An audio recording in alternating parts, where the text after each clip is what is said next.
Get your ears wrapped around the Golden State Media Concepts Basketball Podcast. All the scoop you need to know from college basketball to the NBA and even March Madness. News of your rising stars. Topics on and off the hardwood. This is the Golden State Media Concepts Basketball Podcast.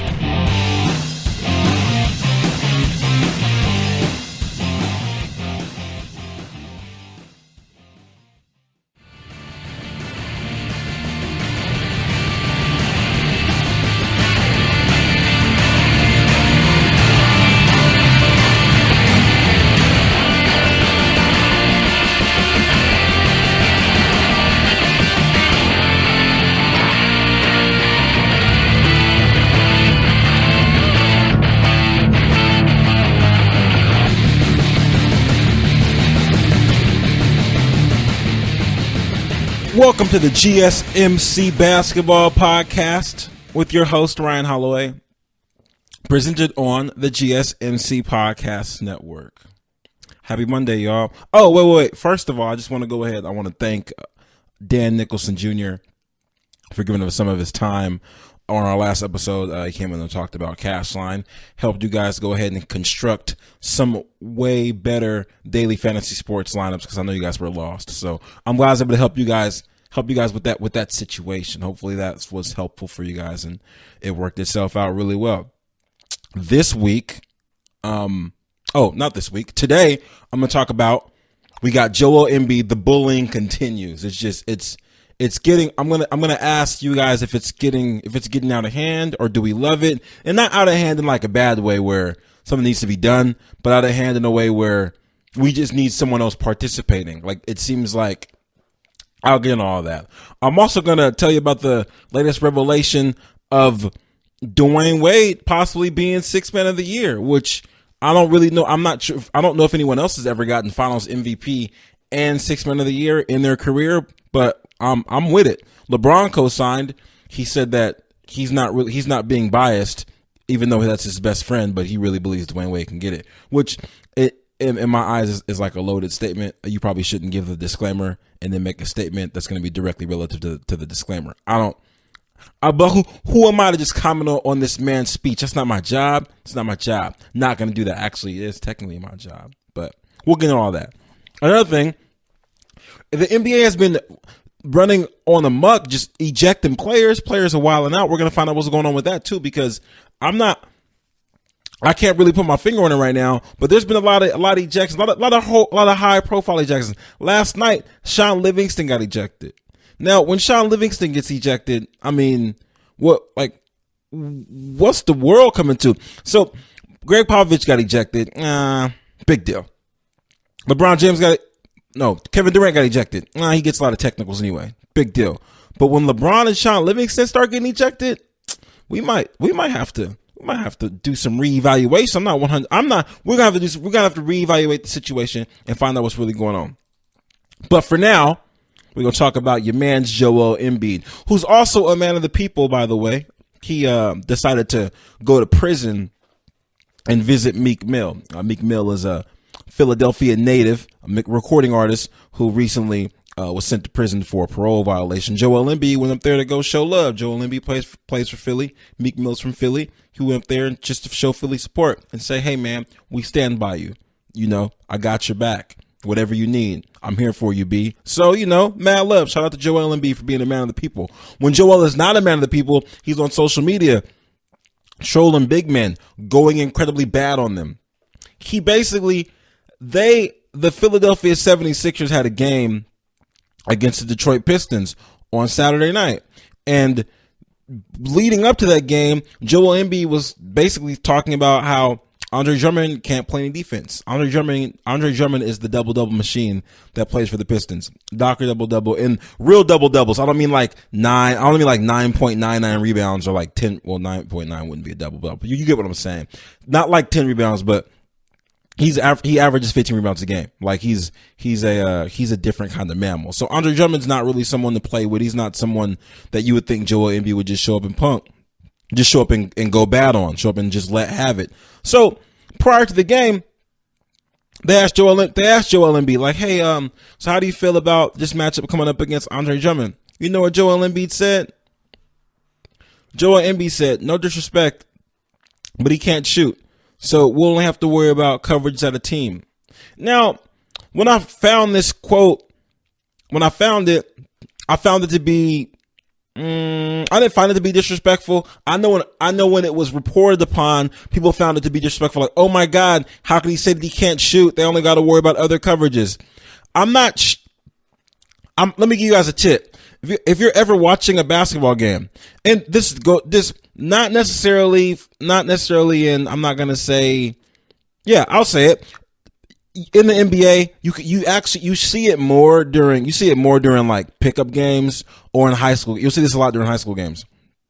If somebody can't shoot, just like look at the amount of defense being played to particular players. We'll just say that. Look at the amount of defense being played. When Steph Curry crosses like the volleyball line, when he crosses the logo of the other team, like if it's a away game, they have to pick him up because he can pull from there. The less accurate you are of a shooter, the later they'll wait to pick you up. And what I mean by that is there was a while ago when Rondo was playing on the Celtics, and people would pick him up like at the key, like they would like let him just stand there and let him do whatever with the ball. And it's so for Joel Embid to say, it's just for them to say Joel Embid is being disrespectful. He's not. He's just being honest. If someone says, yo, we're not worried about that, we can help out with other team coverages, then it's true. That's why if you see a big man like coming off a screen or whatever, and like he's at the top of the key, whoever's guarding him is going to be like 6 feet back, unless it's Dirk or, I mean, I'll call Giannis a big man for the sake of argument, or Porzingis because they have a little jumper. But other than that, if you can't shoot, everyone knows you can't shoot. So I didn't really find that as a disrespectful remark. However, I don't really know if you just give up the game like that. I don't know if you just say that to reporters. I think you say we don't find them to be a viable threat from the outside.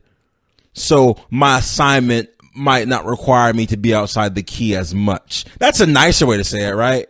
That's a politically correct way to say it. We're not concerned about him being a viable threat from outside the key or from shooting range. From shooting range, we don't find him intimidating. But to say he can't shoot, I know what Joel Embid did there. Joel Embid he's a mind wizard. He's a mind wizard, and he says particular things to get under people's skin, and he makes it seem like it's all fun and games. Why? Because he can. I mean, he's a basketball player, and he's not the most, let's say, like mentally seasoned basketball player. He's still a kid, so he's on here dunking on people and talking trash, which is fine. I'm completely okay with that. During that game, Drummond ended up fouling out and had 14 and 11. Joel Embid backed up all the trash he was talking and hung 25 buckets, 10 rebounds, and 11 assists. How did Joel Embid have a triple-double? So he basically talked all this trash to Andre Drummond and was like, I'm going to show up here, and then we're going to win the game, and you're going to get ejected. And then Joel Embid taunted him on the way out. They asked him more about his social media practices. And Joel Embid said his secret is that he likes to get the other team's bigs all riled up so they play extra aggressive and they fouled out. Joel Embid said he considers himself to be the James Harden of big men. The James Harden of big men, because he can draw a foul pretty easy. Now, when he said this whole thing, I get on the internet and I talk trash and then people see it and they get all riled up and play more aggressively. Now, my whole thing with this is like, you shouldn't necessarily let social media affect your day. But when you have a man that's been coming off injuries, that's played like, I don't know, all of like 80 games in 3 years, just on social media talking wild and reckless, what are you going to do? What are you going to do? Joel Embid said on Twitter, Drummond doesn't play any defense. Drummond replied, we'll see on Saturday. Do you have a choice but to reply or not? Like, do you? Do you have a choice? Like, since this guy's got on the scene, he's letting everybody have it. Anybody can get it. Anybody. Blindly, anyone can get it. So do you have a choice but to not respond? I don't really think you do. After you have to say, oh, you know what? Okay, bro. Well, we'll just see. We'll see on Saturday then. And then you foul out because you're going too hard against him. Somebody has to have a talk with these bigs who are just replying to him in a manner that is messing them up mentally. If you can't talk back at Joel Embiid, you might have to be quiet. I think you're gonna have to be like, you know what? I'm gonna just let him talk, and then I'm gonna show up. I'm gonna just do my best. I'm gonna do my personal best. I'm not gonna let Joel Embiid get under my skin because I'm the best me, and I have to be the best version of myself daily. So if I score 5, if I score 50, it's okay because I'm playing for me. I'm not playing for Joel Embiid. Then you get a tweet that says, you know what, your shoes stink. Then you're like, oh, okay, watch when I see him. Next thing you know, you fouled out of the whole game.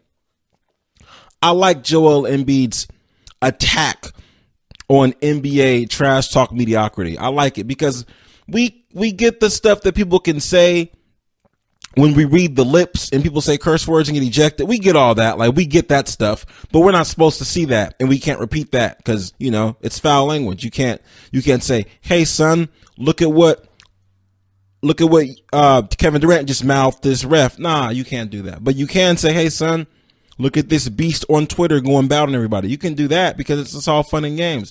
My only concern or issue with Joel Embiid and the trash talk is I need someone else to join in. So I need someone else to come in and do it as well, because the whole, it's like wide receivers. It's like wide receivers and DBs. Now, the whole Odell Beckham and Josh Norman thing was really entertaining at one point. Why? Because like they were both saying things to each other for the most part. The whole Dez Bryant thing and Josh Norman thing is cool because they say things to each other, and they both what's the word? They both high side. If you don't know what high side means, that means hot dogging. And if you don't know what hot dogging is, then that means high siding. You see how I just bridged the culture right now? You see how I just bridged the culture? You see that? You're welcome. Nobel Peace Prize coming soon. So yeah, high siding and hot dogging, right? They both do that, and then it balances itself out. With Joel Embiid being the only one, with him being the only person just deboing, then it's not gonna get boring, but it's gonna start to develop concern. Why? Because fans are gonna say, hey, why is this guy being mean? Hey, it was fun at first, but this is bullying. This is basketball bullying. We don't like it. Next thing you know, there's going to be a march of some sort because he's the only one. So I'm really hoping that someone else gets involved in this. Like, I'm hoping. So it can't be this. It can't just be Joel Embiid. He can't be the only one out here willy-nilly smacking people, verbally smacking people, and all over Twitter with his Twitter fingers assaulting people, then showing up and backing up. We need someone else out here to do this. We got to have somebody else to get out here and do this. At one point, LeBron James and Deshaun Stevenson had a beef. It was when LeBron played for the Cavs the first time, round 1 of LeBron Cavs. And when Deshaun Stevenson played for the Wizards, it was a great beef. I liked it a lot. It was cool. But they both would jabber back and forth with each other. And during the playoffs, they'd have interesting things to say about one another. But that's during the playoffs, though. That's all playoff. We even have playoff beefs that would be outstanding during the playoffs. So other than that, like, I'm going to give you a really good example. If the Warriors play OKC in the playoffs, it's going to be outstanding.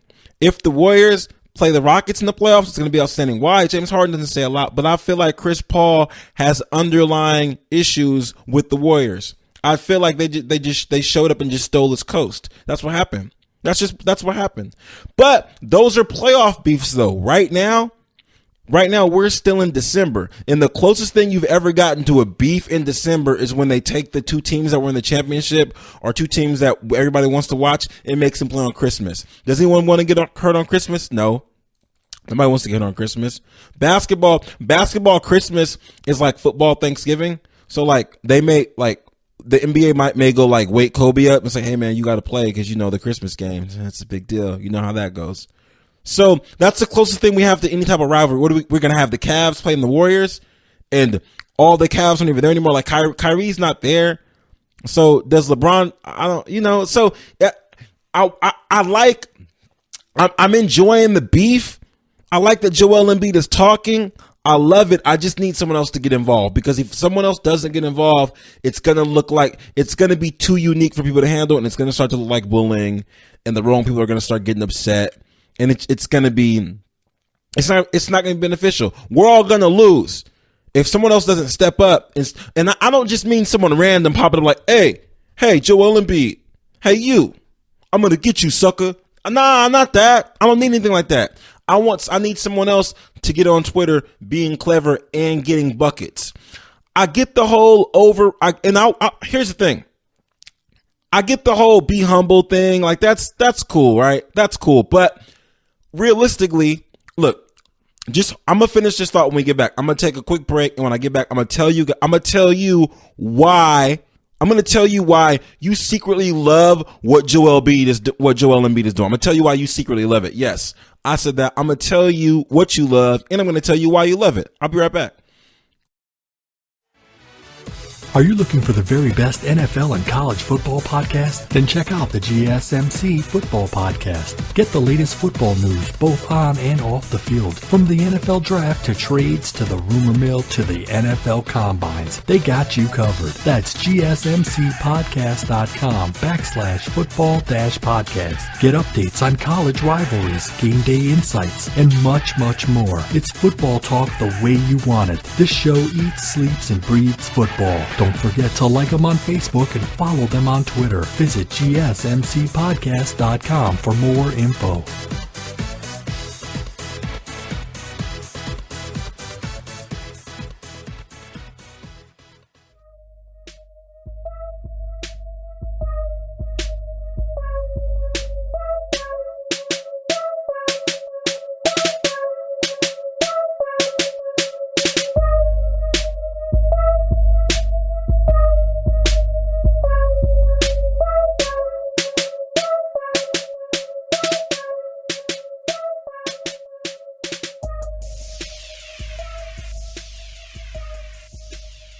Welcome back to the GSMC Basketball Podcast with your host, Ryan Holloway, on the GSMC Podcast Network.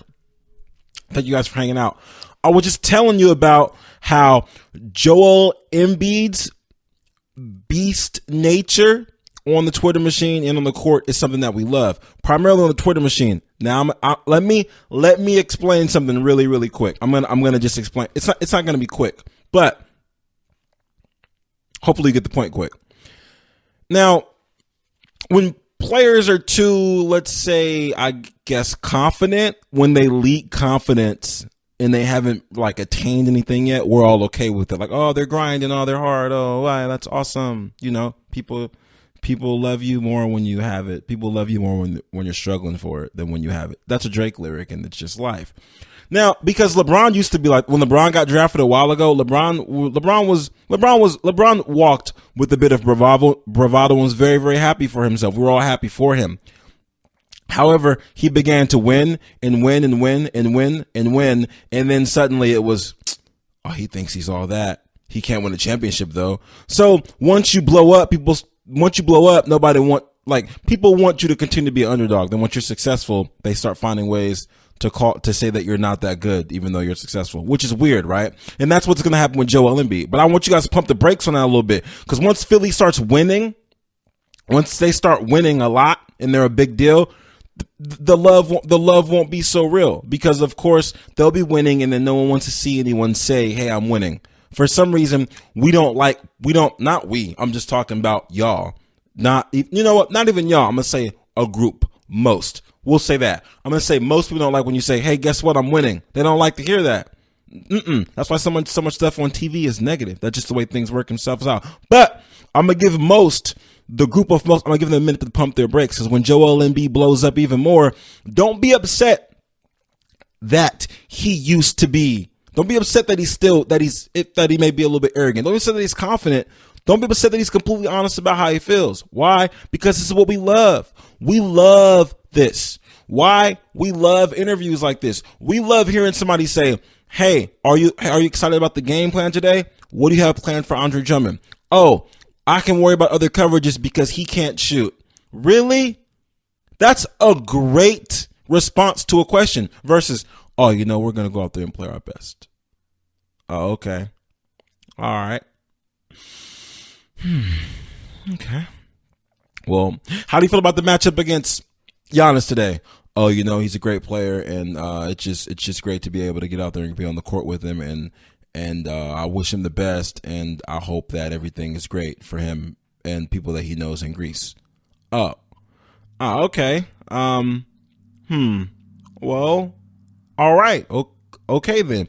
Hey, Joel Embid, how do you feel about Andre Drummond? He doesn't play any defense. Well, from what I saw, he doesn't play any defense. Really? You're just going to say that? That's great. Now we can watch the game. Or now we can wait for the next game to come. We love this. Why?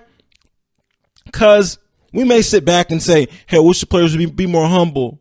Hey, I wish they would do this. They need to do that. They need to be grateful. They should be excited where they're at. They are excited, but then they can't be themselves. That's why the NFL just recently started letting people dance. Why? Because it was boring watching people just walk into the end zone. Now, if you want to be Emmitt Smith or Barry Sanders and live by the Walter Payton rule and say, hey, man, act like you've been there before, that's fine. That's 100% fine for you. But don't stop someone else's fun. Don't do it. So if Joel Embid is dunking on people, flashed on them, going incredibly bad, I'm all the way with it. It's fine. I'm for it. I support it.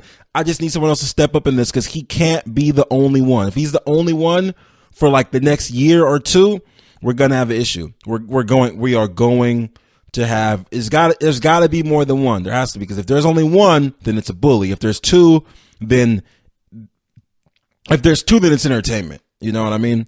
So with that, as long as he continues to do what he's doing and not without getting ejected, then he should be okay. Because I mean, the refs apparently don't find it disrespectful. So I don't really know why anyone else should.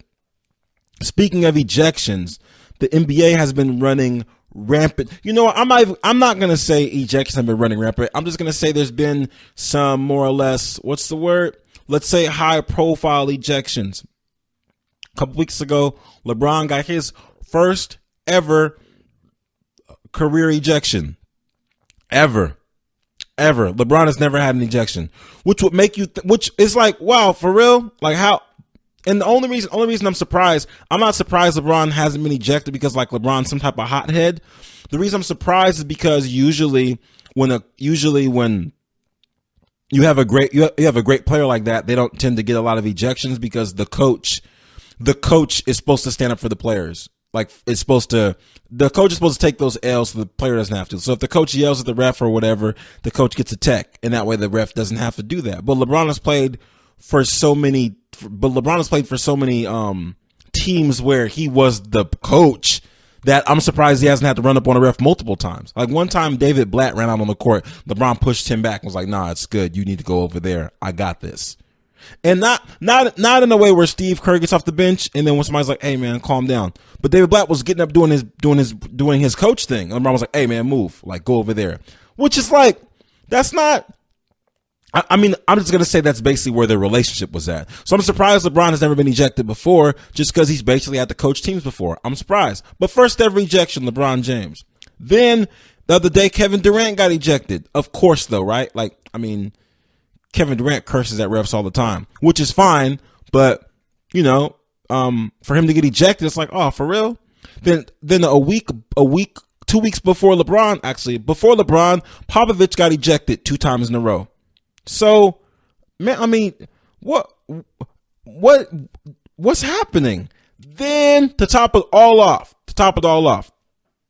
one of the most model citizens in the NBA, one of the best stories ever, one of the most underrated stories of the NBA, Shaun Livingston, who was drafted out of high school to the Clippers, broke his whole leg because that's what happens when you play for the Clippers, and then he bounced back, was a journeyman a little bit, and he's on the Warriors now. And he gets rings, comes off the bench, does a little 6-man thing, similar to someone I'm going to talk about a little bit later. But he got ejected. Why?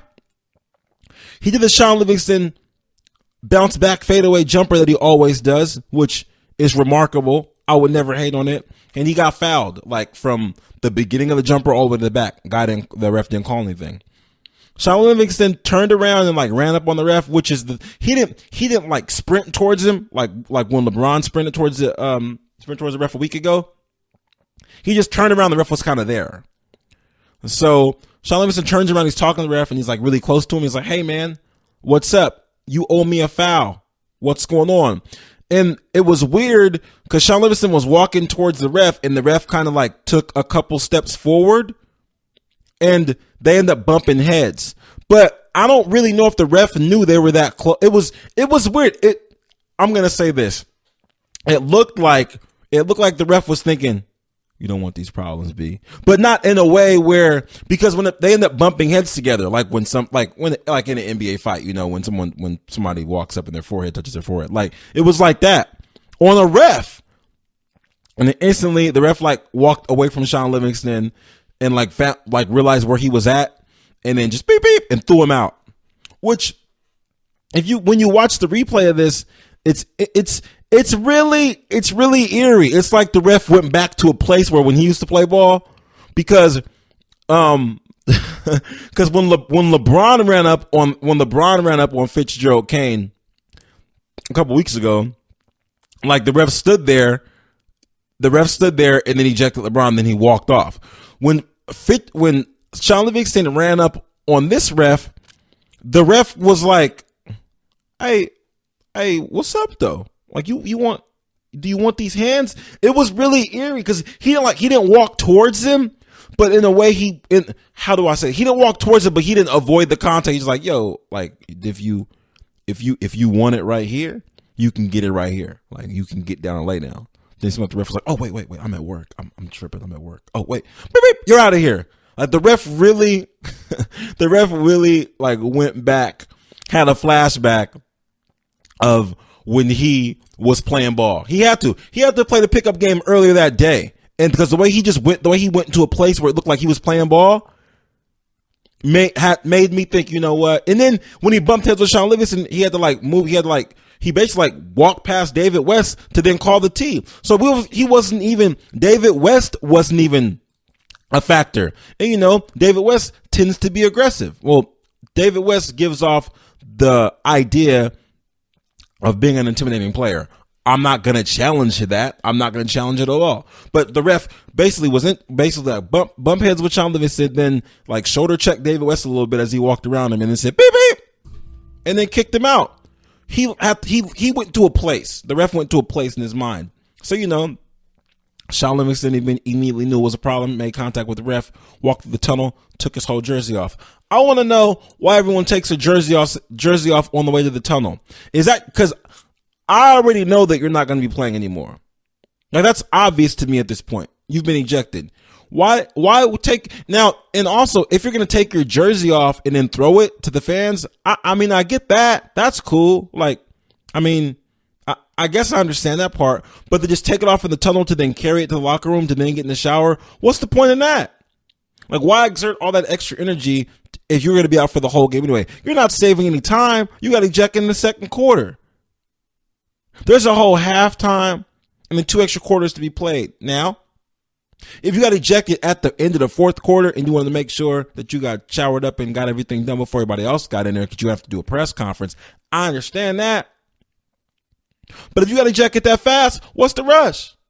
Walk back there a little bit, take your shoes off, leave your jersey on. Maybe turn your jersey backwards like Nelly. Take cool selfies in it. I don't know, but what's the rush to take your jersey off? I don't get it. Are the jerseys that uncomfortable? Like, oh my God, I can't wait to get this thing off. Is that what it is? Because I don't see people do that at the end of the game. At the end of the game, they're not like, oh my God, immediately like, the horn goes off. Whoa, everybody takes your jersey off. Oh my God, that's so uncomfortable. It's like wearing a garter. This is so uncomfortable. Take it off. But that only happens when you get ejected. I don't understand. It's kind of an out hustle to the fans because someone gets ejected and the fans like, oh, they're gonna throw their jersey. I've been waiting every game for someone to throw their jersey. I've been waiting every game. Like there's fans at the game like, oh my God, I'm gonna catch a jersey because somebody got ejected. And then what? They didn't even throw the jersey. They just took their jersey off to then walk through the hallway with it. For what? That ain't love. That's not love at all. It's not fair. It's not fair. I hope one day a coach gets ejected and then throws his jacket out there at the fans. Like, here, take this jacket. And then someone else puts it on. I personally believe that a lot of these stars are getting ejected because of frustration. Well, duh, Ryan, it's frustration. No, duh. Not the kind of frustration that you guys think that I'm talking about. what I mean is they recently did this thing where they can't rest the players anymore, right? Like, yo, no rest for players. No fake injuries. We're not doing any of that stuff. None of it. No way. Nothing. Nada. Everyone's playing every game all the time, period. And either that's making people frustrated and they're tired, they're playing games they don't necessarily want to play, or they might just be doing this to get back at the NBA in a way, you know. Like I think Greg Popovich's thing, for example, is he invented the rest. Well, I don't know. Let's see, did he? Him or Phil Jackson? Because here's Popovich will fly his team places and then just not play them or leave people at home. Phil Jackson did this thing where we're going to pretend that Shaq is hurt for like 7 months and he's going to play in the finals. So however you want to judge that, either way, Popovich basically invented the rest. And I think now, since he can't rest his players, he's got to coach every game like it's his last, Allen Iverson voice, then I feel like he's probably more frustrated than he would usually be. He hasn't had any rest. Every single game matters. All of them. Every game. So he's getting frustrated. At least if he could have a game where he could rest some players, every game wouldn't make a difference. Even though you guys want to believe all the games matter, they still don't all matter. Out of about 82 of them, maybe 62. 59 at the most. So now he's got to play all his players all the games. So he's got to get more emotionally involved. Same thing with LeBron. He got ejected because he didn't get a foul call. And he's like, man, yo, I didn't get a foul call. I'm not getting enough foul calls as a superstar. What happens? He runs up on the ref. Why? Because he's tired. He hasn't had any rest. Playing every single game all the time. Putting up 30. I believe the same thing with Kevin Durant. I believe the same thing with Shaun Livingston. Because even though Shaun Livingston isn't the player that probably gets a lot of rest because he comes off the bench, if the Warriors were taking rest, then Shaun Livingston would be getting more minutes and he'd be used to the non-foul calls. Instead, he's coming off the bench, balling, expect to get a foul call, he doesn't get it. So I personally believe this might be a slight payback, just a slight. Maybe not a payback. I'm not going to say a payback. Maybe it's just the cycle thing. It's just the evolution. Like if players are playing more and coaches have to coach more, there's going to be more frustration, which leads to more techs, which leads to more ejections. I guess that makes sense. I mean, people have been getting ejected though. I think what's overwhelming, or it's being polarized, is the fast ejection. Usually you get that one, like beep, beep, that one, you get that one whistle, like, all right, cool. Like if you're speeding and you get a warning from a cop, like, yo, hey man, it's not cool to do this. Don't drive this fast here, okay? We can't have you doing that. All right, man, thanks for the warning. I appreciate that. But if you got pulled over, they're like, yo, get out the car. We're taking your car. Why? Because you're driving too fast, reckless endangerment. You're done. You're done. You're done. But I'm going to work. It doesn't matter. Uber somewhere. Give us your car. Give us your car. Get out of it. Give me your keys. I'm driving your car. Then the cop just drives off in your car. His car's still here. He drives off in your car. And then you're just there waiting for your Uber next to a cop car. Life happens. So yeah, if things just go left that fast, I think that's why it's polarizing us. Shaun Livingston got ejected, bumping foreheads with the ref immediately. LeBron sprinted towards the ref, and I feel like he was low key. I'm gonna say there was a measurable amount of fear within his person when LeBron ran up on him. Even though he knows he's at work, and LeBron, I mean, probably wouldn't step on a butterfly, but when the 6'8" man is running towards you in athletic apparel and you're off to the side and you're maybe 5'8" and he's sprinting towards you, there's a possibility that there might be, no matter how long you coach, there's a possibility, no matter how long you ref, there's a possibility there might be some fear pumping through your heart a little bit. And you might be like, whoa, what is life right now? Let me just tee him up and get him out of here. As soon as LeBron ran up on him, he starts cursing at him. He's like, "Oh, wait a minute, I'm at work. All right, I'll just tee him up." And I think that's how I went. The other guy, he lost himself a little bit and was like, "Oh, well, do you want these problems, Shaun Livingston? Oh man, wait, I'm at work. Oh, I'm not at this isn't the park. Oh my God, what am I doing? Jeez. All right, get out of my face. You're out of here." So I I respect these refs for being able to do this job, and I feel like it's just normal sometimes for if you get a little fear from their job or something happens you didn't expect to happen in your job, that you might possibly just go to a place that isn't where you should be at your job mentally. But as long as you just get out of that and you're able to teach somebody and get them out of it, that's fine. But don't lose yourself at work don't lose yourself at work like too heavily. Don't go down the rabbit hole too far, because then you start doing things at work that you should be doing at home, or maybe that you shouldn't even be doing at home. Who knows? I'm not going to go there. That's what we're going to do. I'm going to take a quick break, and when I get back, I'm going to tell you guys about the first ever. It might be the first ever. We're going to say it's the first ever Finals MVP and Sixth Man of the Year award receiver. There's never been anyone that's gotten both of those. Wait, you know what? I think there has, actually. I think I maybe Andre Iguodala. I don't know. We'll find out. We'll see when I get back. I'm going to take this break. You guys are going to sit there patiently waiting for me during this break. And when I get back, I'm going to tell you all about the Sixth Man of the Year, or the potential candidate of the Sixth Man of the Year. Be right back. Check out the show that's built on the MMA. From the UFC to extreme cage fighting, they got the fights covered. Check out the GSMC MMA podcast. Get the latest news on past or upcoming fights. Join us as we talk to and about some of the biggest names in the MMA, past, present, and future. When it's the fight game, there's just one show to check out. GSMCpodcast.com/MMA-podcast. Don't forget to like them on Facebook and follow them on Twitter. Visit GSMCpodcast.com for more info.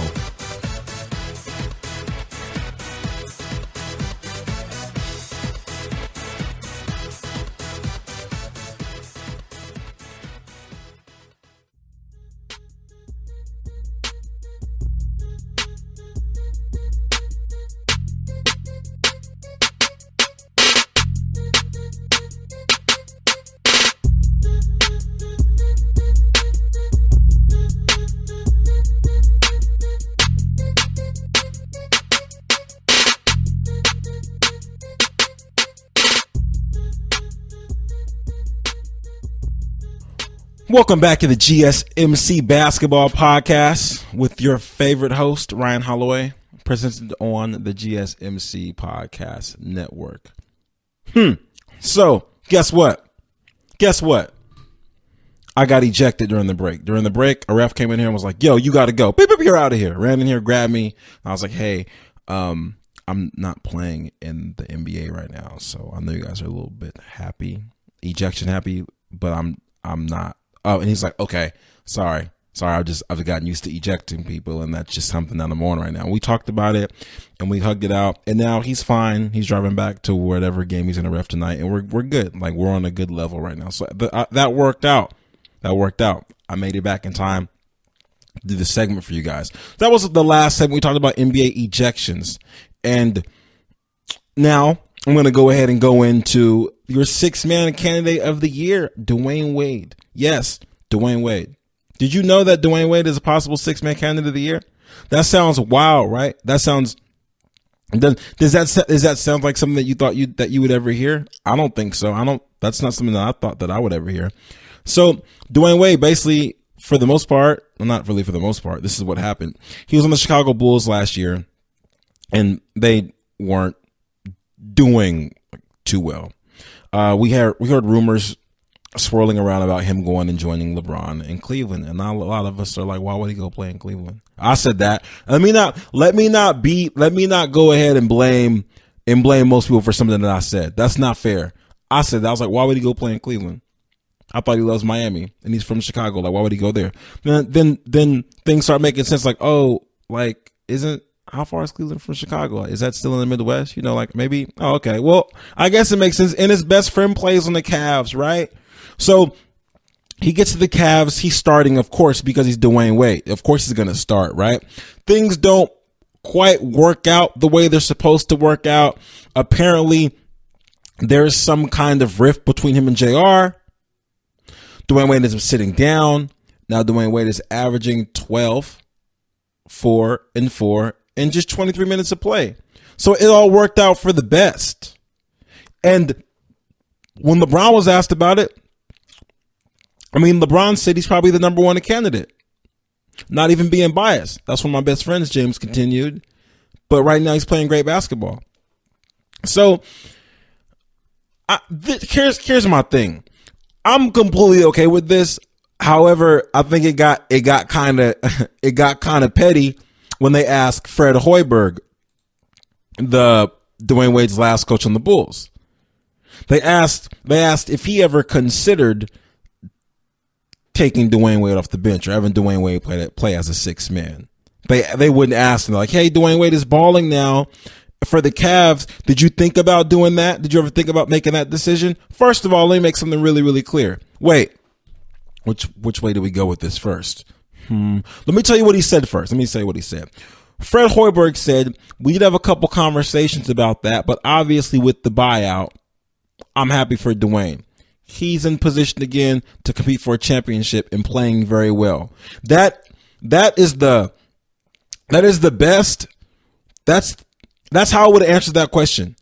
Now, I feel like that's the best shoe answer you can give someone ever. Like, you're being petty. Shoe, scat, get out of here. Like, that's how I feel about that answer. Which, don't come ask me about the Cleveland Cavaliers. Like, listen.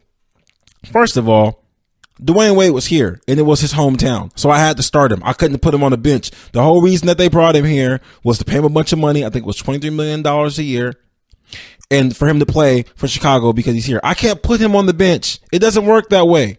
There's nothing I could do about that. We talked about it here and there, but it's like that Carmelo conversation during the summer when Carmelo was asked, hey, Melo, are you coming off the bench? He's like, who? I'm not who? Whose bench? What's a bench? Spell bench. I'm not coming off anybody's bench. Why? You know what? You're out of here. Then Carmelo put on the referee uniform and ejected the reporter that asked that question. Ejected him. Like, hey, you can't be here anymore. This is ridiculous. That's probably the conversation how Fred Hoiberg imagined having the conversation with Dwyane Wade. He said they had a couple conversations. He's probably like, hey, man, I was thinking that maybe next game we could try something. Dwyane Wade's like, no. Oh, okay, but I didn't even finish what I was going to say. Dwyane was like, it doesn't matter. No, I'm not. Whatever you're about to say, the way that you're approaching me with that, in that tone of voice, and the way you walked over here with your head down, I'm just going to say no. I don't think it's going to be something I'm going to like. And Dwyane Wade was like, and then Fred Hoiberg was like, okay. So that's a couple conversations. They also weren't competing for a championship, so it didn't really matter. Like, we're going to let the hometown kids start all the games because that's what people want to see. That's the draw. And we'll just go from there. That'll be it. So to confront him about this now and say, hey, Dwyane Wade's playing good over there. Do you think that you would have considered doing the same thing? Really, dude? Really? That's like running up on somebody and asking them, hey, I saw your ex is thriving with their new partner. Did you ever think about like treating them like that new partner's treating them? What do you want me to say? First of all, we had our own internal issues and internal and external problems. That's a completely different situation. How do you even run up on someone and ask them that? I get it. These things have to happen because I have to talk about this, which makes sense because I'm going to talk about this right now. So I get why I was asked. So I don't want to be a hypocrite. I appreciate the fodder. However, I am going to give you guys whatever, regardless. I don't care if they did ask Fred Hoiberg the question. And I would have just talked about LeBron James recommending his best friend as a sixth man. But when I found that they confronted Fred Hoiberg, I genuinely feel bad for this man. I feel bad. How you ask him that? Hey, ever since your ex left, it seems like she's thriving and she's winning and she won the lottery and she moved to she's a finalist in some type of lotto, which that's my analogy for a championship. Hopefully you guys got that. Yeah, so she's in drawing for like a lotto, and her and her new partner, they're thriving and they're in planes over, they're having a great time. And you're like, but, and they say something like, yeah, and they go to the beach every day. And you're like, yeah, but where I live, there was not a beach. Well, she's just thriving. So how do you feel? I don't think you ask someone that. Here's my other point. The common this is the misconception that Tyronn Lue was like, hey, Dwyane Wade, you got to sit on the bench. I don't think that's how it went. I don't think Tyronn Lue, and I respect Tyronn Lue. I respect him. I don't think that Tyronn Lue is this lineup genius that was like, hey, you know what we're gonna do? We're gonna bench Dwyane Wade, and I'm just gonna tell him he's not gonna start anymore. Even though when he got here in 9 starts, I'm gonna just change that now, and then we're gonna figure it out. Like we're gonna figure it out after I put him on the bench. Even though like JR wasn't happy about Dwyane Wade taking a starting position, I'm gonna put Dwyane Wade on the bench. That's what I'm gonna do. No, that's not what happened. That's not what happened at all. LeBron was like, hey, listen, hey, bro. So here's the thing. We boys, right? You know, we're brothers, right? You know, that's a disclaimer that you got to give someone before. You have to like verify the relationship and love with someone before giving them any type of news that might be received unwell. That's why I'm more people be like, hey, you know, I love you, right? Like, okay, like that's going to change anything. Like, so, you know, we brothers, right? You get it? All right. So look, here's the thing. So I was thinking that like maybe you start the second quarter. Like, so so that's what I'm saying. I'm not saying you can't start anymore. I'm not saying that. I'm not saying you can't start. I'm just saying that maybe it's best if when the game starts, that you're not in the game at that time, but when the second quarter starts, you come in, you play, you begin then. So you don't start the first quarter, you start the second quarter. And Dwyane Wade was like, that sounds like you don't want me to start. And this is Dwyane Brown was like, no, man, they're just quarters. It's not even that big. Look, it's not even me. It's Pops, man. I feel like the bike is both of ours. You know what I mean? That's a Friday reference. But, you know, Pops tripping. LeBron James talking about himself. And, you know, I got to bring the bike back, you know. And then Dwyane Wade was like, okay, well, I guess I'll just start the second quarter then. And now they're thriving. So, again, he's averaging 12, 4, and 4 assists. So, I mean, those are valuable numbers. Like that's helpful. Our only, I guess, conflict or issue with this, it's not an issue. Actually, it is an issue.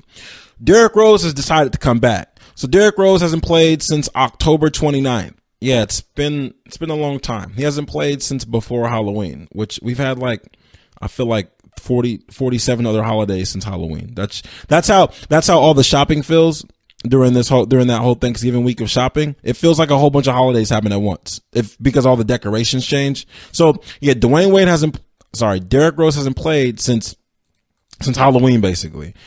And he went to go and like reevaluate his basketball career, which I understood because he had, you know, he's been suffering from some injuries and mentally sometimes that stuff could take a toll on you when you don't feel like you're your best self. You know, like that's just nobody wants to not be their best self. Like who wants that? I don't.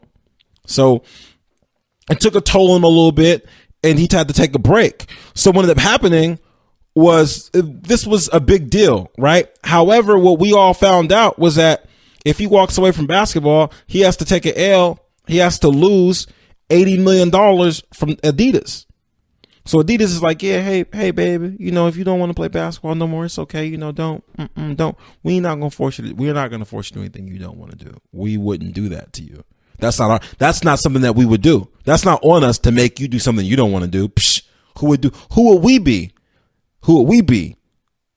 Because Adidas is like, if he doesn't play anymore, we don't have to give him $80 million. But they still don't want to be forceful. Who are they to be like, hey, you got to play basketball? And here's the thing, Derek. We're not saying we want you to walk away because we don't want to give you $80 million. We're saying that if you walk away, we're supportive. Of course you are. So Derrick Rose had to go home and allegedly reevaluate, but I just think I think he went home and was like, oh, hey, you know what? I'm not going to play basketball anymore. And his wife, because your partner knows everything that's going on, is like, well, I thought in your Adidas contract it says that you still got to play basketball for $80 million. He's like, yeah, babe, but you know, love conquers all. We'll $80 million. We don't need that. Then she just looked at him and just stared at him. She didn't say nothing. She just looked at him like with her head to the side. And then he took off his suit, took off his Gucci flip-flops because he was wearing Gucci flip-flops with a suit. That's what he was wearing. Don't ask me why. Then he put on his basketball uniform. Then he went outside and started training. Because you can't walk away from $80 million. So when Derrick Rose gets back, we'll see how this whole lineup change thing will work itself out. Which I don't know. Like when Derrick Rose was playing for the Cavs, he was averaging 16. So he was giving them some buckets too. So we'll see what happens when he gets back.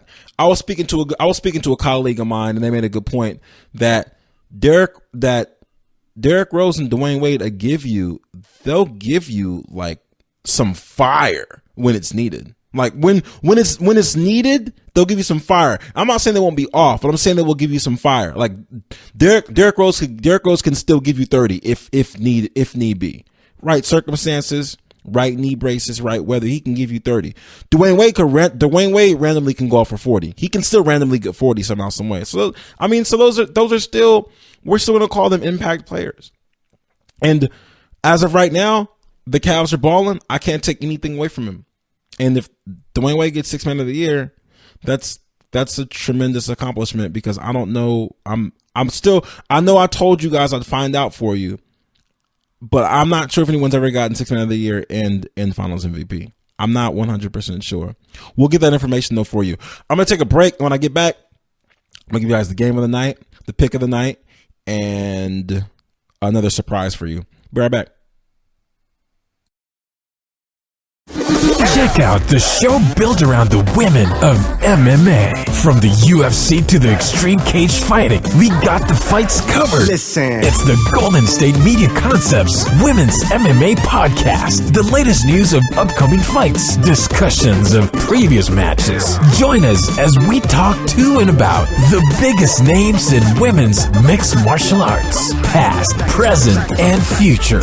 When it's the women's fight game, you know where to listen to. The Golden State Media Concepts Women's MMA Podcast.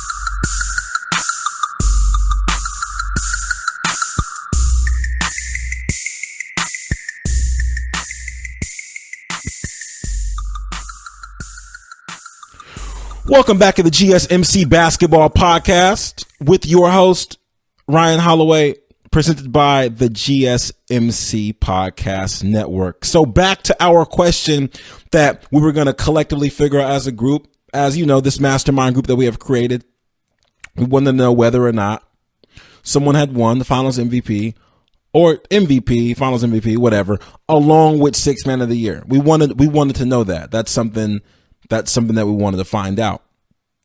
Now, why, you may ask? Well, because Dwyane Wade might win 6th man of the year, and at one point he was a Finals MVP. Big deal, right? Yeah.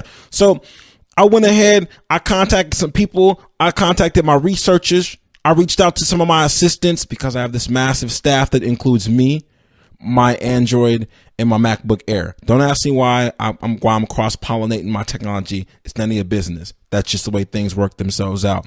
So to answer your question, Ginobili came close because he could have got Finals MVP in 2005.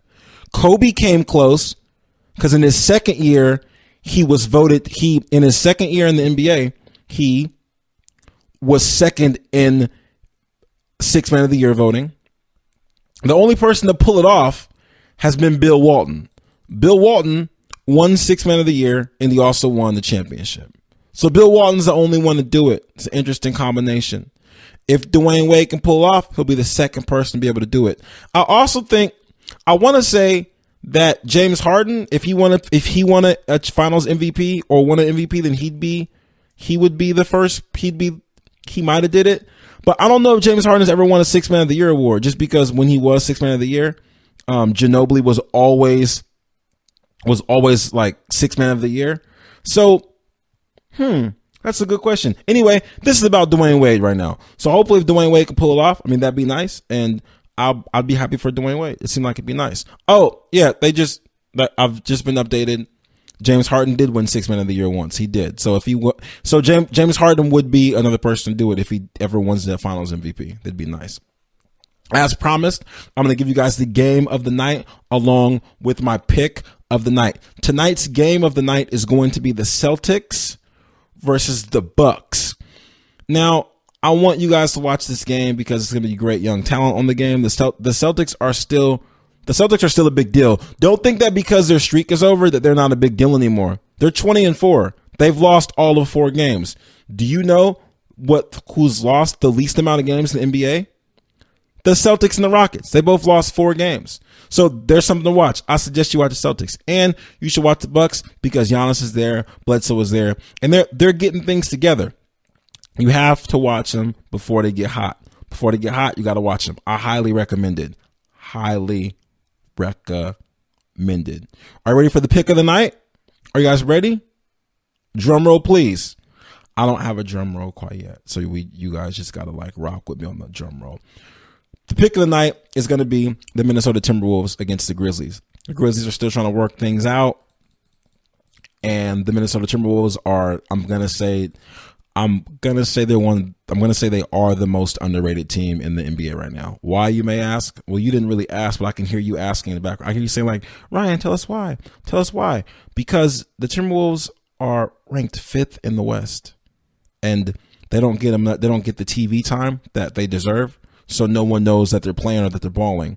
The Timberwolves are ranked 5th. That's the highest they've been in forever. I think when KG was there, they were good. They drafted Kevin Love. He was just hanging around there, just existing, being Kevin Love, being an outstanding player that we thought was really, really outstanding. But turns out he's a good compliment to the jersey that LeBron is wearing. He's one of those.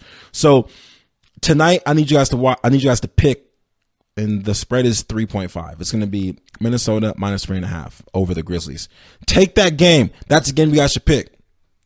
And be sure to watch the Celtics against the Bucks. Surprise. I wanted to tell you. I had to tell you guys this because I'm not sure if you listen to my movie podcast. However, on the movie podcast, I mentioned that you should watch Punisher on Netflix. No, it's not a movie. It's a Netflix show, but it's 13 episodes. So if you watch it back to back to back to back to back, it's kind of like a really, really long movie. But you should watch it because it's really good. That's my surprise. That's my recommendation. It's great. Super realistic. I like when superheroes don't have a whole bunch of powers because it seems like it requires a little bit more writing. You can't just have someone just fighting you can't have someone fighting a massive burst of just plasmatic energy all the time. It gets kind of boring. So you guys should watch it. The casting is great. They show the evolution of the Jigsaw character, and I just want to say that it was a sensational performance by Jon Bernthal. It was great. He's the guy Shane from Walking Dead. If you've never seen Walking Dead, then surprise, surprise, you've been probably living under some rock for the last several years. But he wasn't even really on Walking Dead that long though, so it wouldn't really do anything. That reference doesn't do anything for you. I blame me. If you haven't seen it, don't feel bad. I blame me. That was a bad reference. I'm usually pretty good at analogies and references, but I'll let you guys down on that one. So I'll take full responsibility. I thank you guys for joining me for another episode of the GSMC Basketball Podcast on the GSMC Podcast Network. Live long and prosper.